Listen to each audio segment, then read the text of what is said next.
पिकाच्या सर्व अवस्थेपैकी फुल अवस्था ही सर्वात नाजूक अवस्था आहे। या अवस्थेमध्ये फुल सेटिंग जर झाली तर फुलाचे रूपांतर फळामध्ये होऊन आपल्याला जास्तीत जास्त उत्पादन मिळत असते। पण ही अवस्था, या अवस्थेमध्ये मॅनेजमेंट करणं, फवारणी व्यवस्थापन करणं अतिशय अवघड असतं।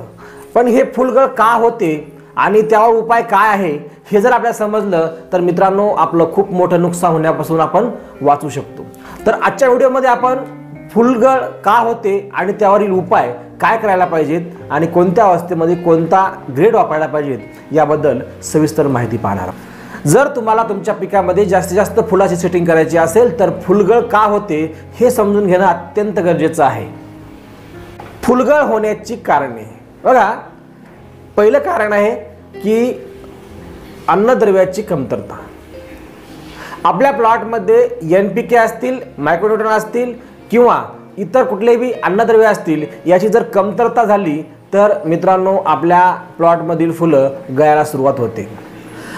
आता हे का होते? मायक्रोन्यूट्रॉन एकदम कमी दिल्यामुळे होते किंवा तुमच्या जमिनीमध्ये मुळाला बुरशी लागली आणि मुळं नष्ट झाली, अशा वेळी जमिनीमधलं अन्न जे आपण पिकाला दिलेलं आहे ते अन्नद्रव्य उचलण्यासाठी, पिकाला देण्यासाठी मुळं नसतात, म्हणून आपल्याला अन्नद्रव्याची कमतरता पडते। किंवा बेसल डोसमध्ये आपण जे अन्नद्रव्याचं व्यवस्थापन करतो ते चुकलं तरी सुद्धा अन्नद्रव्य आपल्याला कमी पडत असते। त्यामुळं अन्नद्रव्याचं मॅनेजमेंट करणं अत्यंत महत्त्वाचं आहे।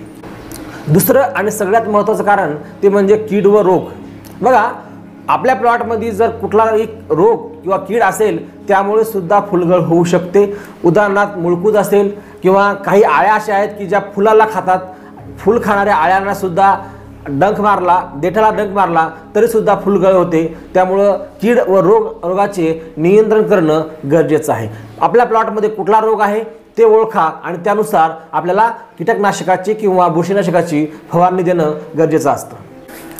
3 नंबरचं आणि शेवटचं कारण आहे ते म्हणजे वातावरणातील बदल। उन्हाळा संपला की पावसाळा येतो, पावसाळा संपला की हिवाळा येतो। हे ऋतू बदल होतात आणि या ऋतू बदलताना आपल्या पिकावर त्याचा विपरीत परिणाम होतो आणि आपले पीक हे ट्रेसमध्ये जातं। पीक ट्रेसमध्ये गेलं की अन्नद्रव्य उचलणं बंद करतं आणि अन्नद्रव्याच्या कमतरतेमुळे सुद्धा आपल्या झाडाची फुलगळ होऊ शकते। वातावरणातील बदल जर तुमच्या पिकावर होत असेल, वातावरणातील बदलामुळे जर आपल्या पिकातील फुलगळ होत असेल तर अॅमिनो ॲसिड हा जो घटक आहे तो अतिशय उत्कृष्ट काम करत असतो। आपल्या झाडाला ट्रेसमधून बाहेर काढण्यासाठी अॅमिनो ॲसिडचा महत्त्वाचा रोल असतो। त्यामुळे अशा अवस्थेमध्ये अॅमिनो ॲसिडची एखादी ड्रिचिंग किंवा फवारणी आपण करू शकतो।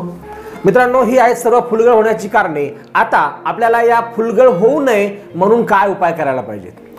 बघा मित्रांनो, कुठलाही प्लॉट आपण जोपर्यंत त्या प्लॉटवर जाऊन निरीक्षण करत नाही, काय प्रॉब्लेम आहे हे समजून घेत नाही, तोपर्यंत योग्य फवारणीचं व्यवस्थापन करता येत नाही।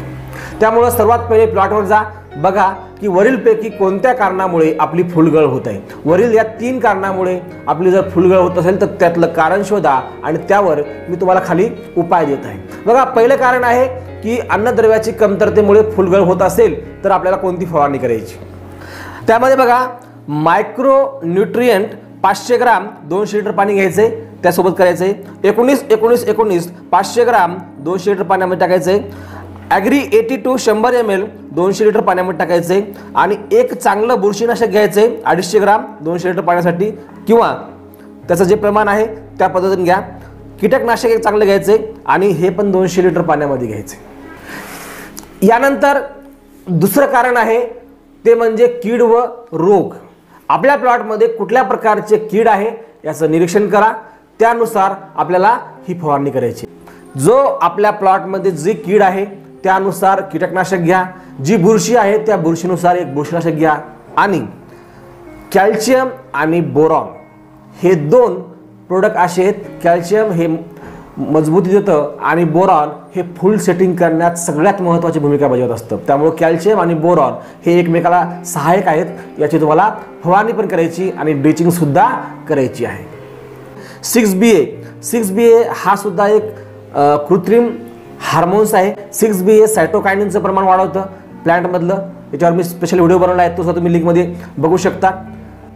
यानंतर 05234 याच्यामध्ये फॉस्फरसचं प्रमाण आहे, हे सुद्धा तुम्ही तुमच्या या फवारणीमध्ये घेऊ शकता. आणि सोबत आपल्याला ॲग्री 82 100 ml 200 लिटर पाण्यासाठी घ्यायचं आहे. तिसरी फवारणी आपल्याला करायची आहे वातावरणातील बदलामुळे जर तुमच्या प्लॉटमधील फुलगळ होत असेल तर तुम्हाला खालील कॉम्बिनेशन घेणं गरजेचं आहे. सर्वात पहिले अमिनो ॲसिड, कारण वातावरणातील बदल हा अमिनो ॲसिडमुळे ट्रेस, जो वातावरणामुळे ट्रेस निर्माण झाला तो अमिनो ॲसिडमुळे सॉल्व्ह होत असतो. त्यानंतर घ्यायचं आहे सायटोकायनिन.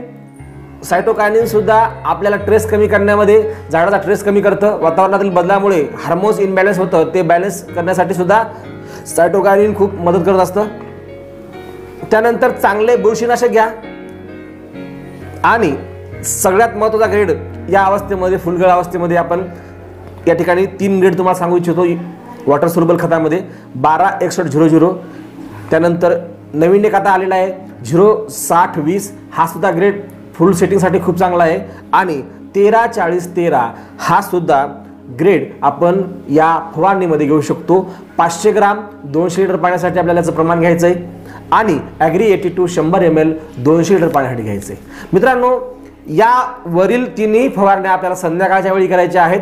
आणि याच्या व्यतिरिक्त जर तुमच्या प्लॉटवर फुलगळ होत असेल तर दुसरं एक कारण होऊ शकतं, ते म्हणजे जर तुम्ही युरिया किंवा नत्राची मात्रा ही प्रमाणापेक्षा जास्त तुमच्या प्लॉटला दिली असेल तर अशा वेळी फक्त पानाचा आणि खोडाचाच विकास होतो, फुलाचा विकास कमी होतो. म्हणजे नत्र जर जास्त वाढलं प्लॉटमधलं तर याचं लक्ष हे व्हेजिटेटिव्ह ग्रोथकडे असते आणि फुलाकडे याचं लक्ष कमी असते. त्यामुळं नत्राचं प्रमाण जर तुमच्यामध्ये वाढलं असेल तर तुम्ही फवारणीमध्ये प्लॅनोफिक्स नावाचं बायर कंपनीचं आहे, प्लॅनोफिक्स हे सुद्धा तुम्ही घेऊ शकता आणि त्यामुळे सुद्धा फुलगळ कमी होऊ शकते.